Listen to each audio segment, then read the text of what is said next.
লোৱা মিন্ময় মই তোমাতকৈ কিমান ওখ ধৰ্মেশ দাদা এদিন ময়ো তোমাৰ দৰে ওখ হ'ম ঠিক আছে বাৰু দিয়া দাদা এতিয়া মই ঘৰলৈ যাওঁ থাকা বাই বাই বাই বাই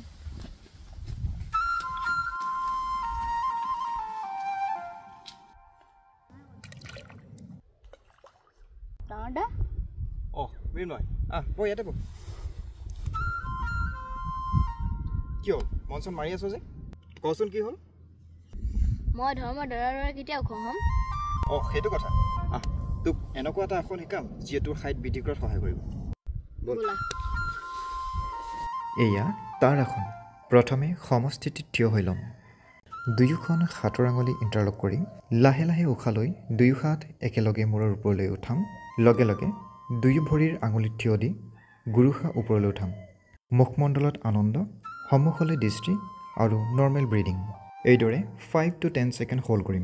এতিয়া নিশাহ এৰি দি লাহে লাহে গুৰুষা মাটিলৈ নমাই আনিম আৰু দুই হাত তললৈ নমাই আনিম এই প্ৰক্ৰিয়াটো 3 to 5 টাইমছ কৰিব পাৰে তাৰাসনে সৰু ল'ৰা ছোৱালীৰ উচ্চতা বৃদ্ধি কৰাত সহায় কৰে মেৰুদণ্ড পোন সবল আৰু নমনীয় কৰে হাত ভৰিৰ সমস্যা স্নায়ুজনিত ৰোগ আদি বিভিন্ন সমস্যাৰ পৰা দূৰত ৰাখে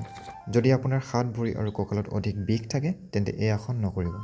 যদি আপুনি ভিডিঅ'টো চাই ভাল পাইছে then like share and subscribe to our channel thank U